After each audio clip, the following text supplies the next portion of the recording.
नमस्कार दोस्तों, आपका स्वागत है हमारे चैनल पर, जहां हम भगवद गीता के ज्ञान को सरल और प्रभावशाली तरीके से समझने की कोशिश कर रहे हैं।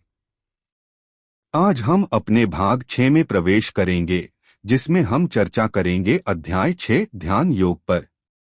इस अध्याय में भगवान श्री कृष्ण अर्जुन को ध्यान के महत्व और उसकी साधना का रहस्य समझाते हैं।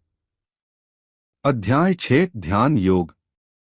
ध्यान योग गीता के सबसे महत्वपूर्ण हिस्सों में से एक है, जहां श्री कृष्ण अर्जुन को बताते हैं कि मन की एकाग्रता, आत्मनियंत्रण और ध्यान के माध्यम से व्यक्ति कैसे आत्म साक्षात्कार प्राप्त कर सकता है। ध्यान योग हमें मन की चंचलता से मुक्त करके आत्मा की शांति और आनंद की ओर ले जाता है। श्री कृष्ण कहते हैं कि एक योगी वह है जो अपने मन और इंद्रियों पर पूरा नियंत्रण रखता है।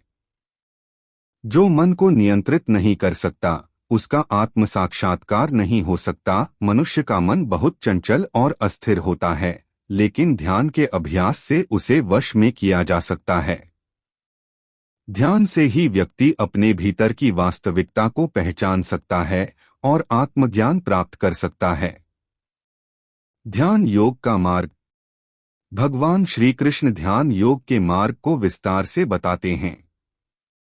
वे कहते हैं कि ध्यान के लिए सबसे पहले व्यक्ति को एकांत और शांत स्थान पर बैठकर अपने मन को एकाग्र करना चाहिए।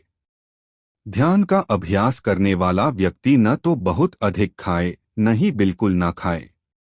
उसका आहार, विहार और जीवन शैली संतुलित होनी चाहिए। यह संतुलन ही ध्यान में सफलता का आधार है।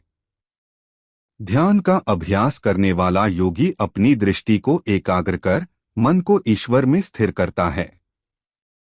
ध्यान योग का उद्देश्य है आत्म साक्षात्कार, जहां व्यक्ति अपने सच्चे स्वरूप को पहचान लेता है। मन का नियंत्रण। अर्जुन को ध्यान योग का महत्व समझाते हुए श्री कृष्ण कहते हैं कि मन बहुत अस्थिर होता है और इसे वश में करना कठिन है। अर्जुन कहते हैं, हे कृष्ण, मन तो बहुत चंचल है, इसे वश में करना वायु को रोकने जैसा कठिन कार्य है। इस पर श्री कृष्ण उत्तर देते हैं कि मन को नियंत्रित करने के लिए निरंतर अभ्यास और वैराग्य की आवश्यकता है। वे कहते हैं, मन को साधने के लिए धैर्य और निरंतर अभ्यास जरूरी है। यह हमें सिखाता है कि ध्यान योग का मार्ग कठिन हो सकता है, लेकिन निरंतर प्रयास से इसे साधा जा सकता है। सच्चा योगी कौन है? भगवान श्री कृष्ण अर्जुन को यह भी समझाते हैं कि सच्चा योगी वह नहीं है जो केवल बाहरी रूप से संयमित दिखता है, बल्कि वह है जो अपने भीतर संयम और शांति बनाए रखता है।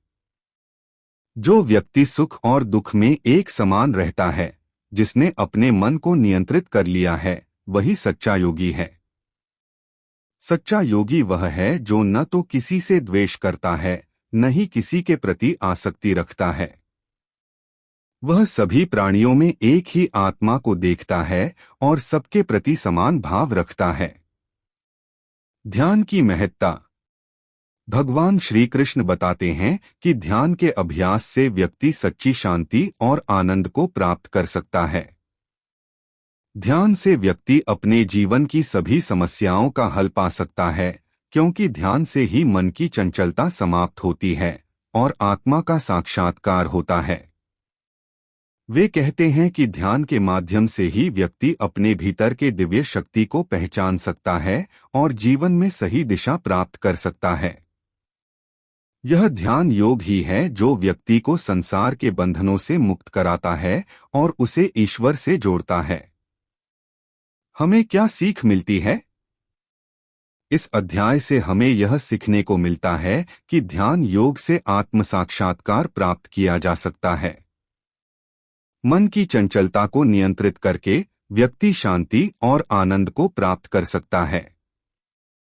ध्यान योग का नियमित अभ्यास जीवन में संतुलन और समर्पण लाता है। श्री कृष्ण का यह उपदेश हमें यह सिखाता है कि ध्यान से ही व्यक्ति सच्चे आत्मज्ञान को प्राप्त कर सकता है और अपने मन को ईश्वर में स्थिर करके मुक्ति की ओर बढ़ सकता है। अगले भाग में क्या होगा? अगले भाग में हम अध्याय 7 ज्ञान विज्ञान योग पर चर्चा करेंगे, जहां श्री कृष्ण ज्ञान और विज्ञान का महत्व समझाते हैं। अगर आपको यह वीडियो पसंद आया हो तो हमारे चैनल को सब्सक्राइब करें और कमेंट में बताएं कि आपको इस अध्याय से क्या सीखने को मिला।